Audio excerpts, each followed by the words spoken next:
By the time Wicked appeared on bookstore shelves in 1995, Oz had already spent nearly a century as a shared inheritance, a place L. Frank Baum created with open-hearted wonder, and a world the 1939 film helped carry into the bloodstream of popular culture.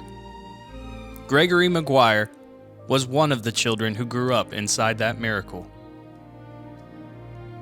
He was born in Albany, New York, the youngest of four. His mother died from complications at his birth.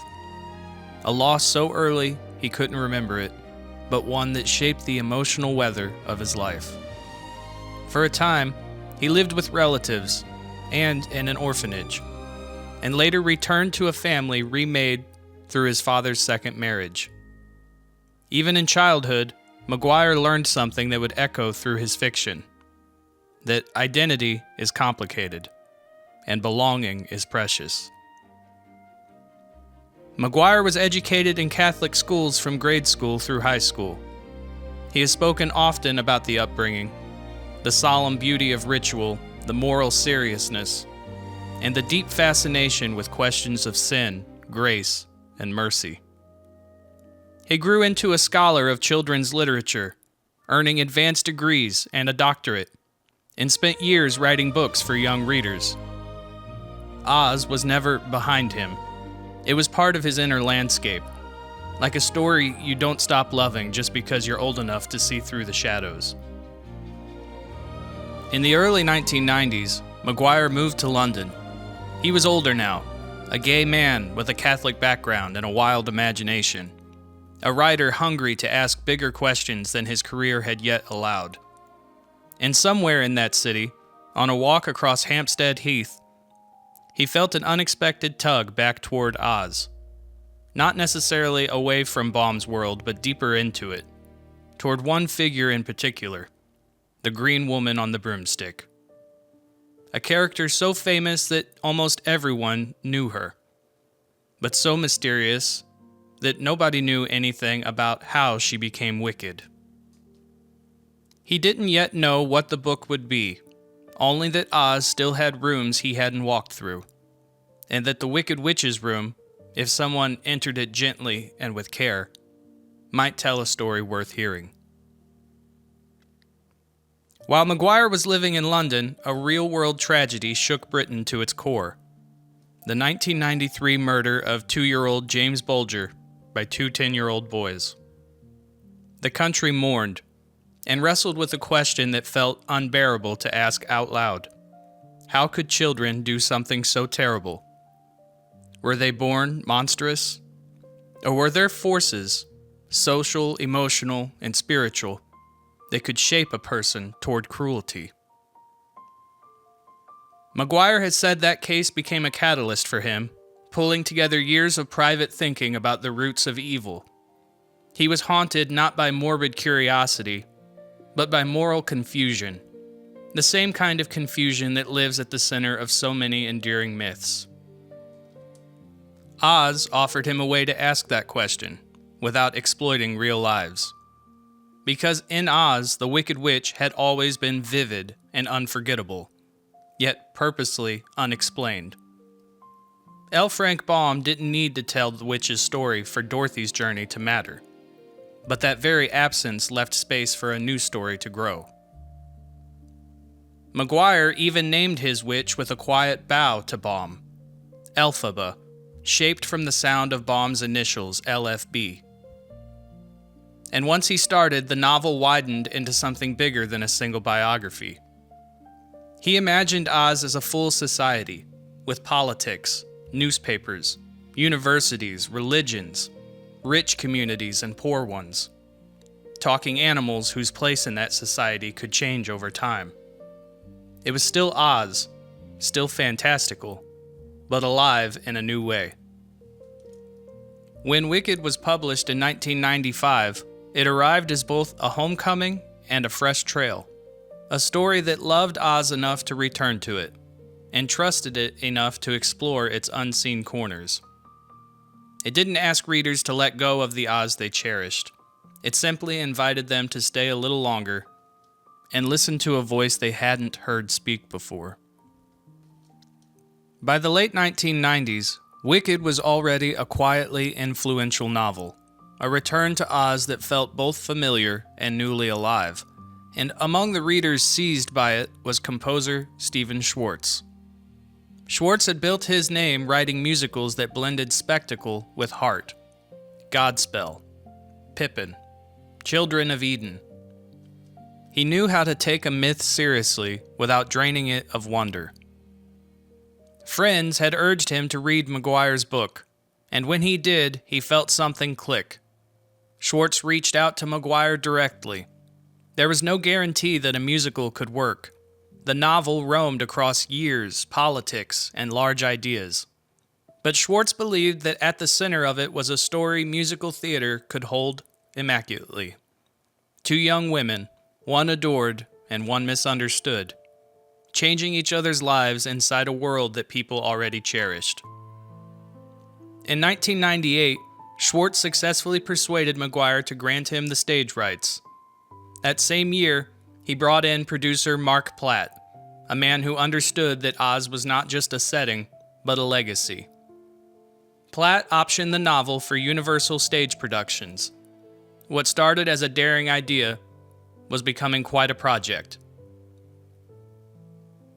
Stephen Schwartz knew he needed a writer who could translate Maguire's sprawling Oz into living dialogue.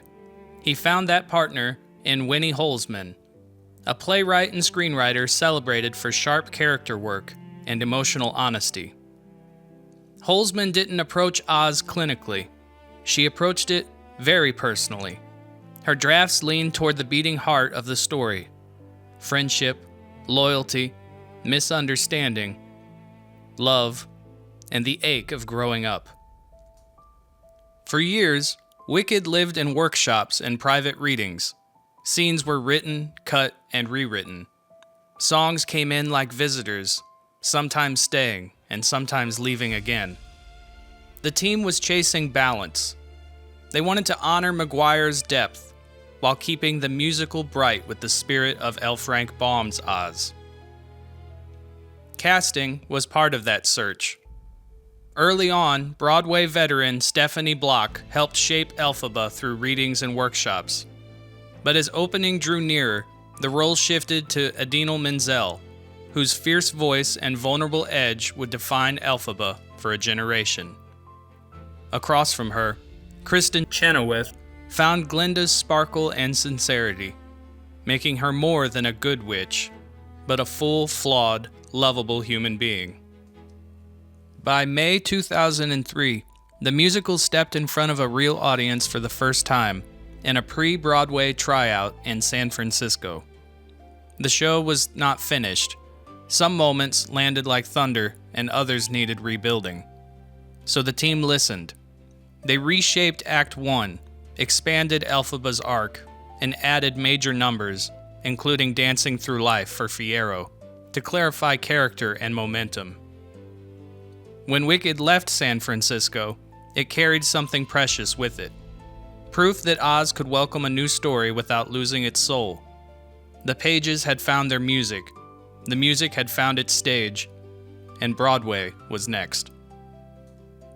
In the fall of 2003, Wicked arrived in New York, carrying two things at once: the weight of a cherished Oz tradition and the fragile hope of a brand new musical still finding its final shape. On October 8, 2003, previews began at the Gershwin Theater. 3 weeks later, on October 30th, the show officially opened on Broadway. For the cast, opening a new musical is a kind of leap, equal parts celebration and freefall. Idina Menzel, stepping into Elphaba full-time after years of development, carried a role that demanded everything from her.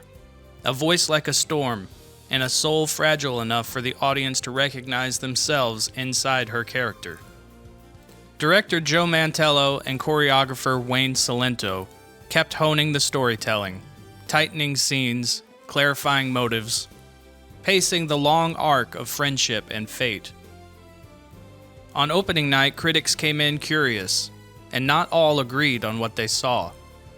Some admired the scale and design, Others felt the tone wobbled between fairy tale sparkle and political weight. The reviews were, in the language of Broadway, mixed.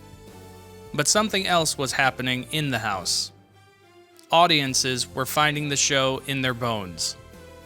Word of mouth spread fast. People came back. They brought friends. They brought their kids and their parents. And often, they brought the part of themselves that had once believed in Oz without needing to explain why. And then came the moment that lifted the show into legend. Near the end of Act 1, Elphaba makes her choice. She refuses the story being written for her and sings the song Defying Gravity, a number that lands less like a song and more like a declaration.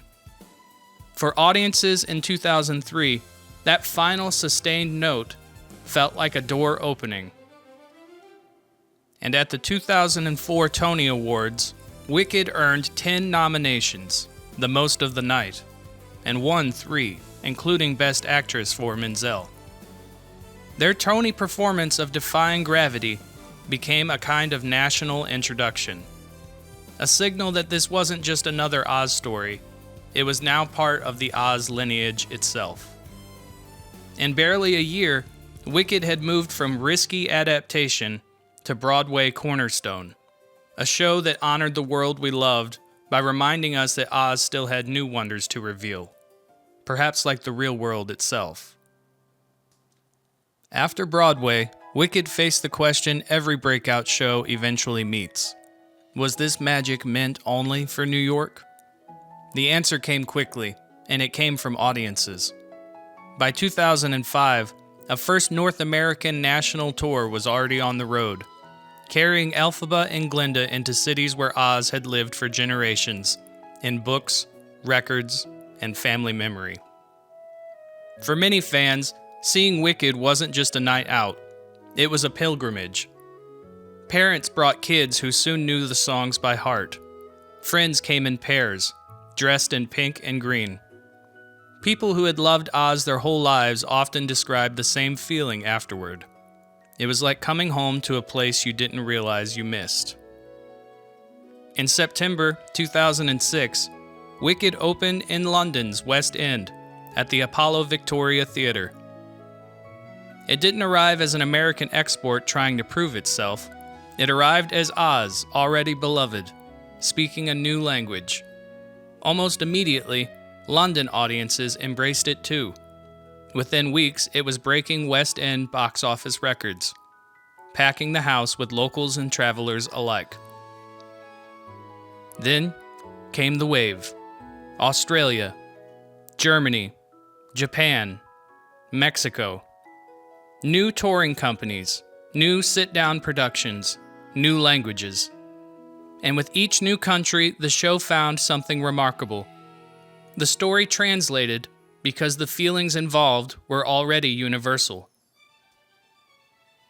By its 20th anniversary, Wicked had been seen by nearly 65 million people across more than 130 cities in 16 different countries, and had earned over $5 billion worldwide, a scale reserved for the rarest kind of theater phenomenon.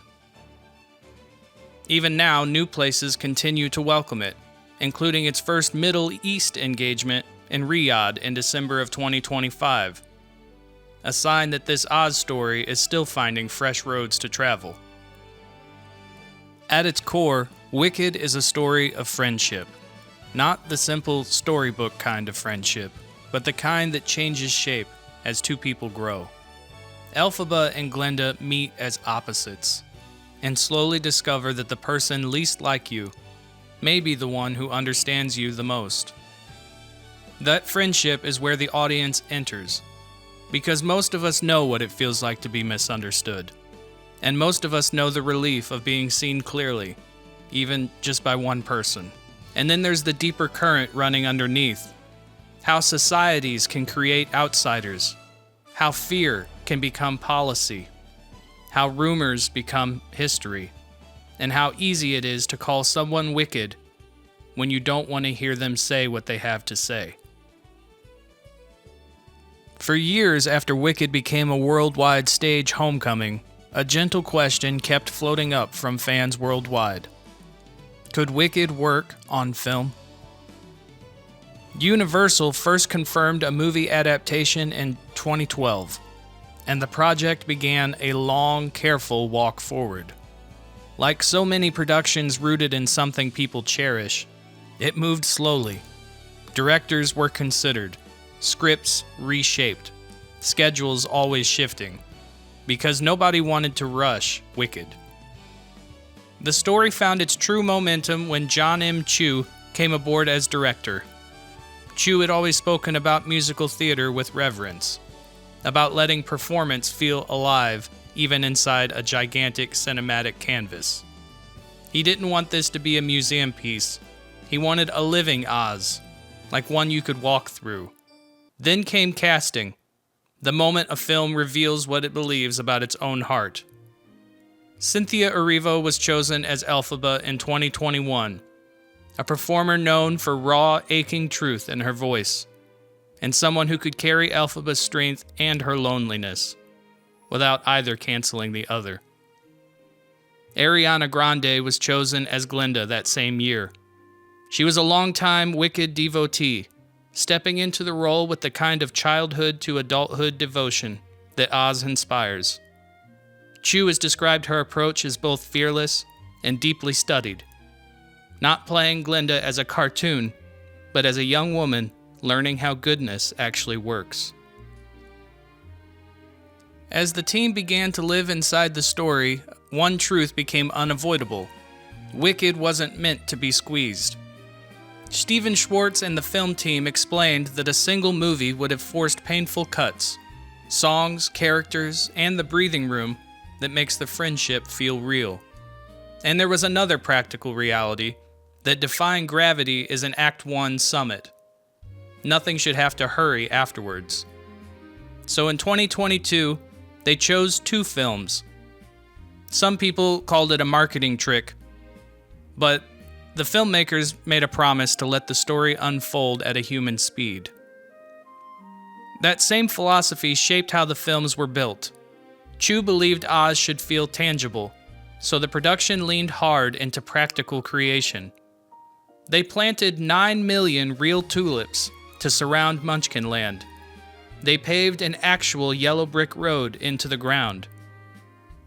Chu cited the big handmade scale of Steven Spielberg's Hook as inspiration, a nod to the kind of physical wonder that made classic fantasy cinema feel real. And then Erivo and Grande pushed for something even more rooted in theater's soul. They asked to sing live on set, not to mime to pre-records.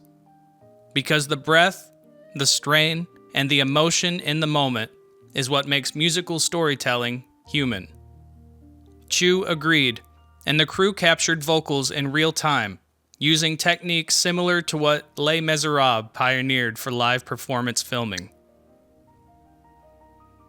Principal photography on both films began in December of 2022 in England. They were close to finishing by mid-2023 when the SAG-AFTRA strike paused production. Filming resumed in January 2024 and wrapped just days later.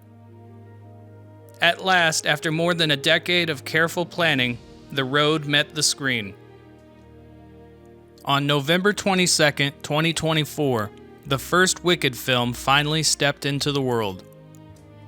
When audiences met the film, the response was immediate. Wicked Part 1 opened number 1 worldwide, earning about $114 million in the US and $164 million globally in its first weekend. The biggest opening ever for a Broadway musical adaptation.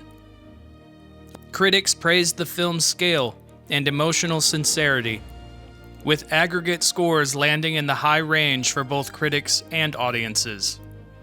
But what mattered just as much was the feeling from Oz's oldest admirers. At an early screening, Lorna Luft, daughter of Judy Garland, welcomed the production with open arms, calling it breathtaking and everything I wanted it to be. For fans who grew up with the 1939 film as sacred ground, That blessing carried weight. When Wicked Part 1 ends, it leaves audiences at the crest of a wave. Elphaba in the air, and the world below her changing shape. For director John M. Chu, the question wasn't how to top that moment, but how to honor what comes after it. The cost of courage, the weight of friendship, and the way Oz history quietly catches up to everyone. So on November 21st, 2025, Wicked for Good arrived. Not as part 2 in a mechanical sense, but as the second half of a single carefully protected journey. This chapter is darker because the characters are older. Elphaba is no longer a student dreaming of possibility. She's a woman living inside the consequences of her choices. Glinda, too, has changed. Ariana Grande steps into a Glinda who has learned that popularity can be a shelter and a prison. A young woman realizing that goodness isn't a title you inherit, it's a practice. To help that emotional evolution land on film, Stephen Schwartz wrote 2 new songs for the finale. Critics noticed the film's bigger scale and heavier second act terrain. Some felt it didn't strike quite as lightning bright as Part 1. Still warmly received, but perhaps more debated. But audiences showed up in a way that is unmistakable. Wicked for Good opened to record-smashing $150 million in North America and $226 million worldwide. The biggest debut ever for a Broadway adaptation, and even larger than the first film's opening.